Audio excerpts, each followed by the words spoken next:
Okay, here's a thought. What if the secrets to winning people over, whether it's just for a casual chat or maybe a big business deal, even like a romantic connection, what if those secrets were actually rooted in techniques developed for recruiting spies? Sounds pretty wild, right? It really does.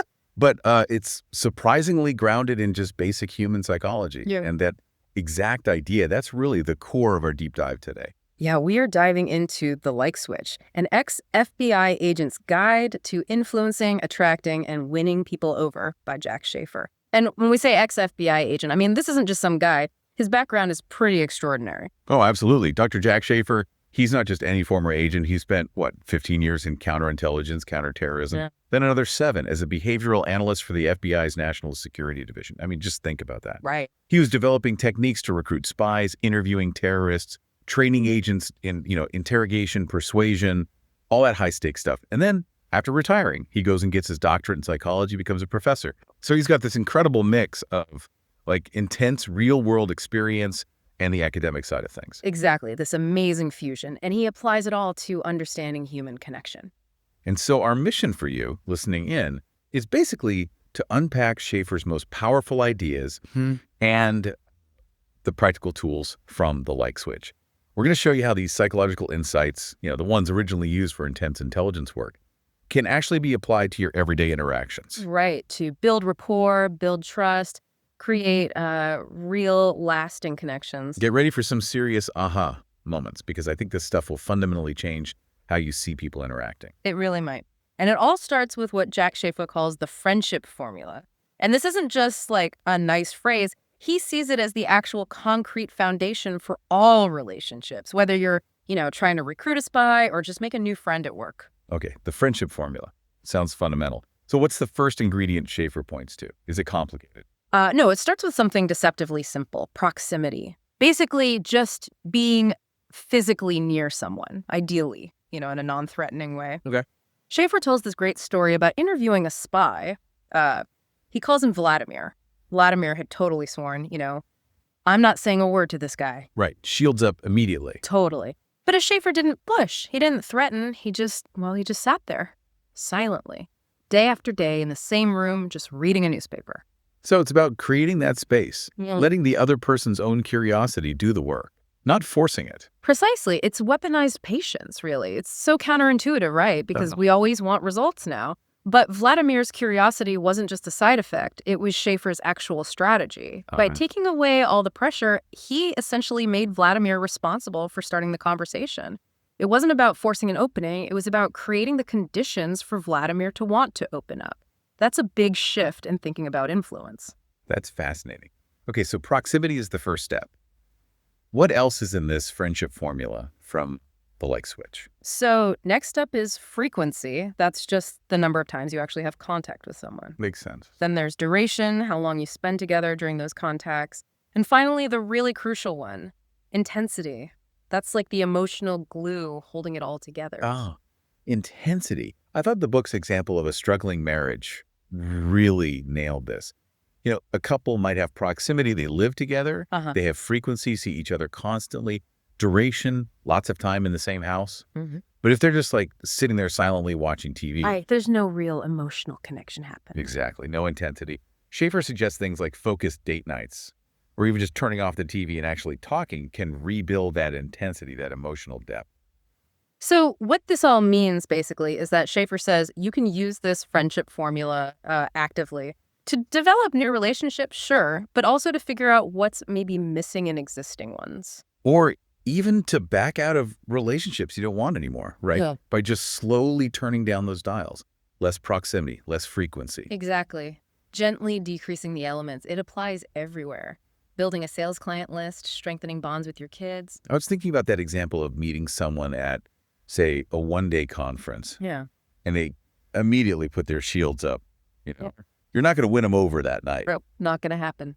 But if you somehow ended up, moving to the same city, and you could apply proximity, frequency, duration, and intensity over time, you absolutely could build that relationship. It just shows how fundamental this stuff is. Yeah, and building right on that, the switch gets into first impressions, how critical they are. Our brains apparently are just constantly scanning automatically, looking for friend or foe signal. Friend or foe. Wow. Instantly sizing people up, neutral, threat, or maybe an opportunity. And so much of it is subconscious, right? That's the wild part. Schafer talks about the big three friend signals, the ones that can instantly make someone see you not as a threat, but as like a potential friend. So what's the first one? Is it something obvious? Probably not something you think about consciously. It's the eyebrow flash. The eyebrow flash. Yeah, that quick little up and down flick of the eyebrows lasts like a sixth of a second. It's a primary nonverbal signal that basically says, I'm not a threat. We do it when we greet people, right? Oh. Even across a room. It's like a universal, hey, I'm friendly. Okay, that makes sense. I think I do that. What are the other two? The head tilt. Just tilting your head slightly shows you're listening, you're engaged, you're non-threatening. And then the obvious one, smiling. Right. But he makes a distinction, doesn't he, between a fake smile and... A real one, yeah. The Duchenne smile. That's the one that involves the muscles around your eyes, gives you the little crinkles, the crow's feet. And apparently, men are often more likely to approach women who give that sincere, full smile. Which brings us straight to that crazy Botox paradox story in The Like Switch. This woman gets Botox, right, to look younger. But it stops her from being able to do the eyebrow flash properly or make a really genuine smile. And her husband, because he's not getting those nonverbal friend signals anymore, the ones he was used to, he actually starts thinking she doesn't love him anymore. Wow. Yeah. It just hammers home how vital these tiny nonverbal cues are in our relationships. It's a whole subtle language, really. And beyond those big three, Schafer points out other friend signals, like the inward lean. People just naturally lean towards people they like. He apparently used to watch for this at embassy parties to figure out who liked whom. That's clever. And then there's touch, which is super powerful, but also like really tricky. Very tricky. Schafer talks about public touch zones, like elbow to shoulder, maybe hand to hand, that are okay early on. But he really emphasizes, and this is crucial, that men often misread women's light touches, say on the forearm, as a sexual signal. Right. He says that's usually not the case, and it can just kill a rapport instantly. Exactly. He also mentions the small of the back touch as being highly intimate, but non-sexual. It's usually reserved for people who've really earned that level of public connection. Okay. What else signals friend? Preening or grooming behaviors. So picking a piece of lint off your partner's jacket or straightening their tie. In romantic relationships, those are good signs, good rapport. But not self-preening, right? Like if someone's constantly adjusting their own clothes to avoid talking. Right, that can actually be a faux signal, a way of creating distance. And then there's open posture and barriers. Basically, people who are comfortable keep an open space, might even move stuff out of the way. Right. Uncomfortable people, they tend to put up barriers or keep them there, like holding a drink in front of their chest. It's amazing how much we're constantly signaling without even realizing it. Absolutely. And the switch definitely covers the flip side too. The overt faux signals, like the urban scowl. Yeah, the don't mess with me look. Exactly. Developed maybe for survival in tough neighborhoods, it works there. But in, say, a social setting or a business meeting, it just reads as cold, unapproachable, kills connection. And we've all felt that discomfort from prolonged eye contact, right? Or just straight up staring. From a stranger, it feels aggressive. Yeah. Predatory, even. Totally. We instinctively avoid holding eye contact for more than a second or two in normal situations. Then there are elevator eyes. Yeah. Head to toe scan. Right. Super offensive, especially early on. It's like you're psychologically invading their personal space before you've earned any right to. Comes across as intrusive, maybe threatening. Okay. This one from the book made me laugh, but it's also kind of genius. The face mask. Not just for germs, apparently. Yeah, Schafer points out it can be a really powerful faux signal. He tells that story about someone on a packed commuter train in New York. Oh, yeah. Puts on a surgical mask, adds some twitching, maybe some muttering. And suddenly has a bubble of empty space around them. I mean, who wouldn't move away? It's brilliant in a weird way. It's an extreme example, but it shows how strong nonverbal cues can be. And lastly, he mentions how these signals can sometimes give away undercover officers. How so? Well, police officers have the authority, the sort of right, to look at people or into places that ordinary citizens wouldn't. It's ingrained, so an undercover cop might enter, say, a shady bar and instinctively do a slow scan of the room. Whereas a regular person would probably just head straight for the bar, maybe avoid eye contact. Exactly. And criminals, who are often very attuned to reading people for threats, can sometimes pick up on that subtle difference. It's a nonverbal tell. Wow. Okay, so we've got all these friend info signals now. We understand the friendship formula. What do we do with all this?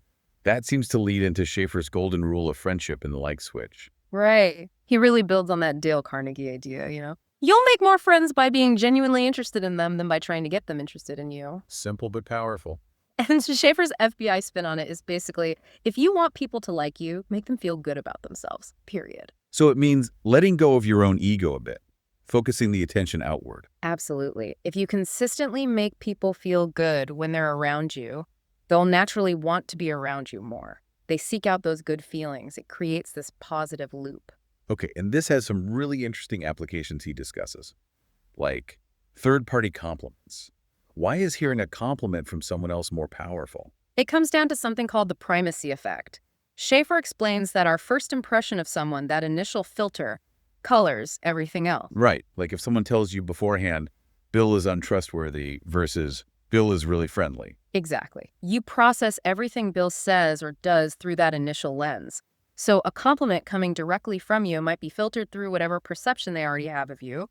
But if it comes from a neutral third party, It bypasses that filter, lands with more impact because it seems more objective. precisely.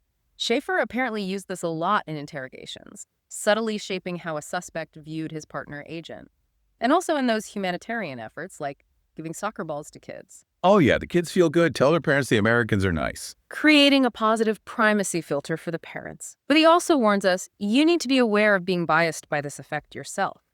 He shares that FBI story where he misidentified a kidnapper because of something a colleague said beforehand. It cuts both ways. Good point.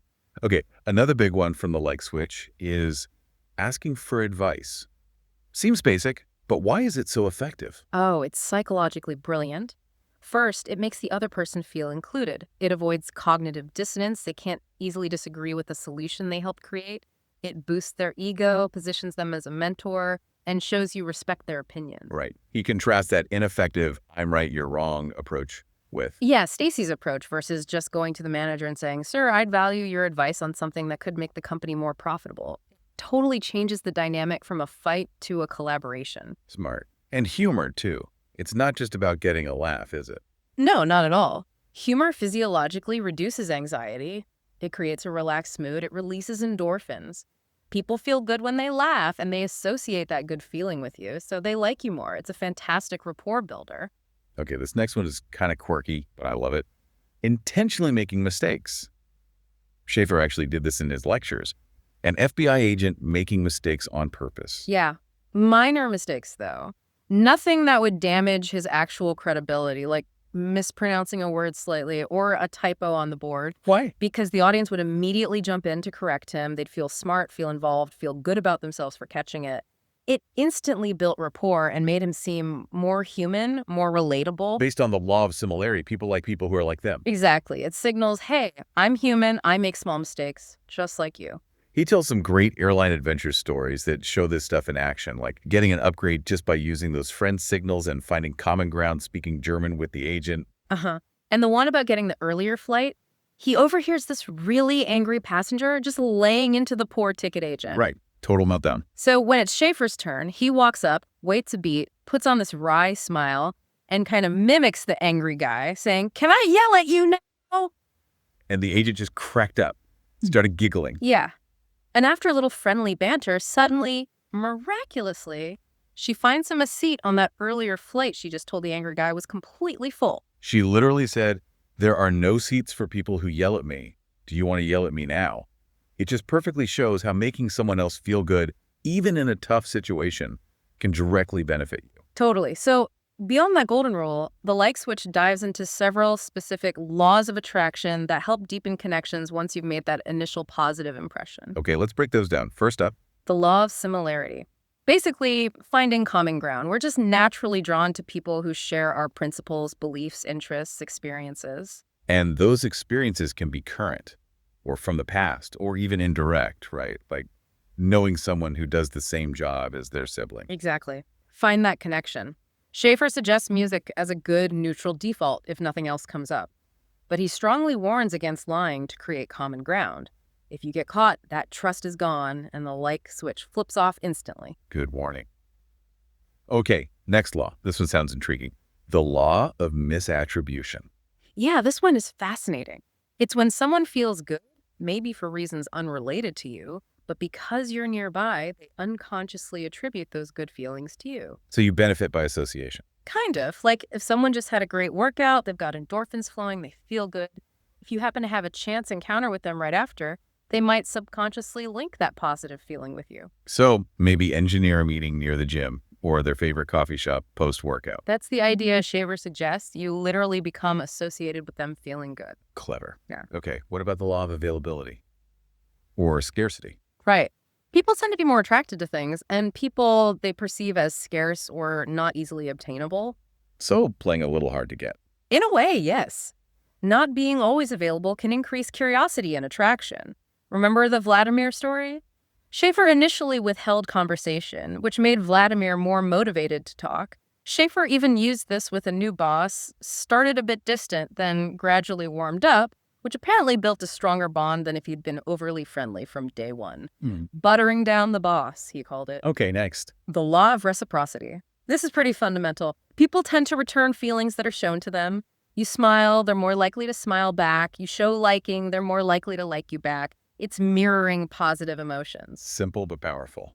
Then there's the law of self-disclosure. Yeah, this is about building intimacy through gradual mutual sharing of personal information. Interestingly, Schafer needs people with higher self-esteem tend to disclose more readily. Lower self-esteem can create defenses, making intimacy a path less traveled. He mentions that funny ATM receipt trick some students used. Right. Finding discarded receipts with high balances to pretend they were wealthy just shows how people try to manage perceptions and project a certain image, sometimes falsely. Okay, the law of attractiveness. Yeah, This one feels uncomfortable but true. it is what it is, basically. Attractive people tend to be perceived more positively, more talented, kinder, smarter, more honest. Studies show they often get preferential treatment, even financially. Schafer just lays it out as a factor in how people react. And the law of association, how does that work? Two parts, really. First, people judge you by the company you keep. So, friend up, not down, as Schafer puts it. Associate with successful, positive people if you want to be perceived that way. Makes sense. Second, in a direct comparison, being seen with someone less attractive can actually make you look more attractive. He uses the analogy of model homes making your own house look less appealing by contrast. Interesting. Okay, final law. The law of personality type, focusing on extrovert versus introvert. Big difference in how they get energy and process information. Extroverts get energy from others, tend to speak first, think later. Introverts expend energy in social settings, need alone time to recharge, usually think before they speak. He has that simple test, right? Yeah. Pause mid-sentence. And an extrovert is likely to jump in and finish it for you. An introvert probably won't. The key takeaway here, Schafer stresses, is be authentic. Don't try to be an extrovert if you're an introvert or vice versa. The Dr. Jekyll and Mr. Hyde act eventually causes problems in relationships.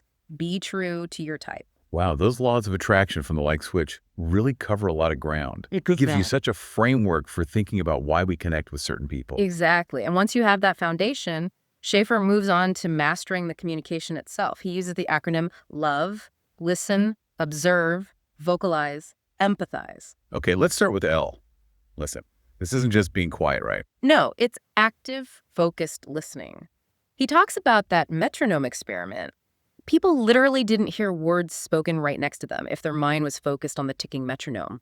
Our brains think way faster than people speak, so it's easy to drift. So the tips are things like actually let the other person finish speaking. Right.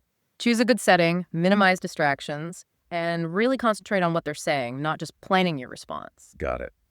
Next is O, observe, watching the nonverbals. Gershel. Before, during, and after they speak. Look for those signals of disengagement, leaning back, crossing arms, compressing lips, glancing at a watch, feet pointing towards the door. Those are pretty obvious, I guess. What about subtler cues? He mentions things like the lip purse, kind of puckering the lips slightly. That often indicates someone's holding something back, a secret or an unvoiced thought. Or lip touching, which can signal discomfort or uncertainty about the topic. And you don't call them out on it, right? You use empathic statements. Exactly. You might say something like, it seems like there might be something else on your mind, rather than, hey, why are you pursing your lips? Okay. Then V, vocalize, how you say things. Yes, tone of voice is huge. And this is where he brings back that face-saving technique. Always give the other person a way to back down gracefully if they're wrong or cornered. Don't humiliate them. And asking for advice comes in here too, right? It's a way to vocalize that involves them. Absolutely. It makes them part of the solution, makes them feel valued, much more effective than just telling them what to do. Like that airport story again with the angry passenger. Schafer didn't just argue. No, he gave the guy choices, basically offered him options, which creates an illusion of control even if the options are limited. That diffuses anger really effectively. Okay, last one. Empathize.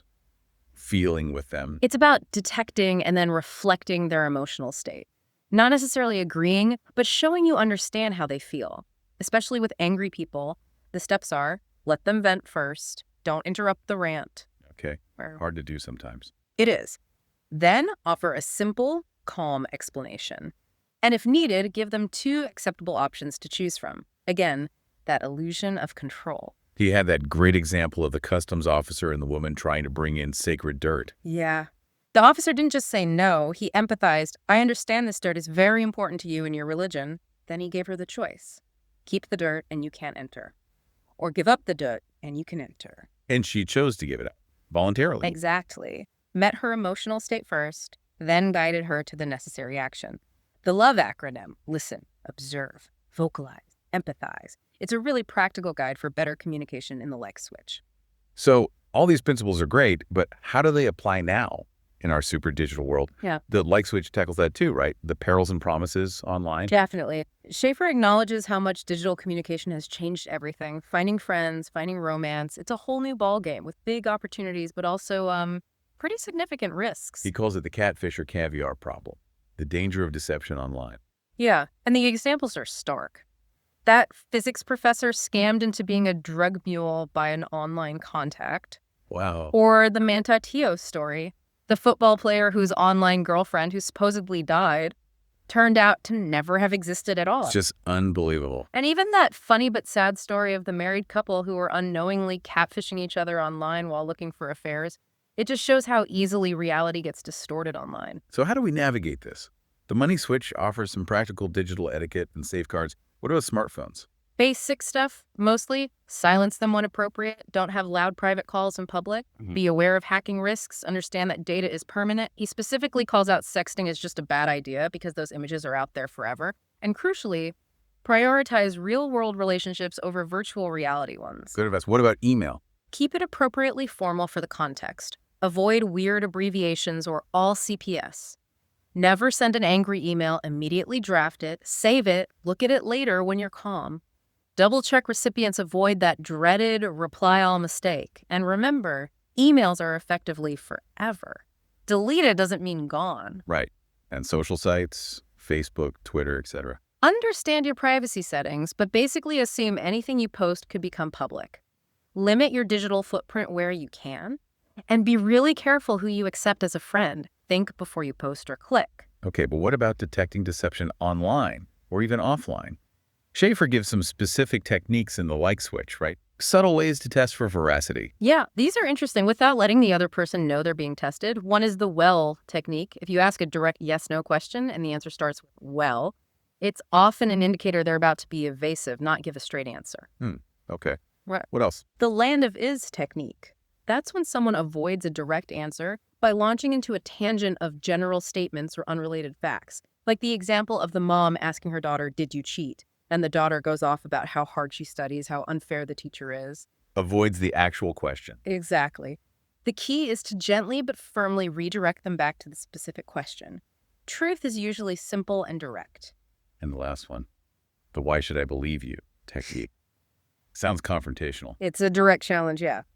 But Schafer says a truthful person's most common response is something simple, like, because I'm telling the truth, or because it's true. If they get defensive, launch into elaborate justifications, or attack you for asking, it's a red flag. Suggests a higher probability of deception. These are like little lie detector tools you can keep in your back pocket. Kind of. And it's important because of what Schafer calls the truth bias. As a society, we're naturally wired to believe people. We have to be for things to function. But liars exploit that natural tendency. And finally, a really important warning about online relationships from the like switch. Yeah. The danger of rushing. Yes. Online interactions often skip crucial steps. They accelerate intimacy way too fast, violating what Schafer calls relationship expectation milestones. You share deep secrets before you've even built basic trust or had real-world interactions. Which leaves you psychologically unprepared and vulnerable. Exactly. He links it back to spy recruitment. If you rush building rapport with a potential asset, you miss vital checks, you don't build real trust, and the whole thing is likely to fail. Same principle applies online. So what's the solution? How do you mitigate that risk? The key, according to the like switch, is visual meetings. Actually seeing the person, whether via video call or ideally in person. Why is that so crucial? Because it lets you evaluate all those nonverbal cues we talked about. It helps prevent you from creating an idealized, unrealistic image of the person in your head. It reduces that truth bias because you're getting more data points. And fundamentally, it slows down the emotional investment to a more natural, safer pace. Genuine people are usually eager to meet visually. Reluctance is another red flag. Okay, so wrapping this all up, this deep dive into Jack Schafer's The Like Switch has given us, well, a pretty amazing toolkit, hasn't it? It really has. From reading tiny signals like the eyebrow flash to using strategies like asking for advice. These insights aren't just for spies. They apply across the board to how we interact as humans. Building a network, dating, family, work, everywhere. Absolutely. And while relationships obviously take effort, applying these kinds of informed strategies from the like switch, it really can significantly improve your ability, to make friends, build that trust, just navigate all the social stuff more effectively. It's about being intentional, being empathetic. So maybe the challenge for you listening now is to think about how your perception of everyday interactions might shift. As you go about your day, can you start to actually see those friend and foe signals people are sending out, often without even knowing it? Exactly. We really encourage you to just observe, maybe even experiment a little. Notice that hidden language of connection that's always happening around you. Yeah. And just reflect on, the incredible power you have when you engage with people intentionally and empathically. Think about what you can achieve when you really understand the like switch.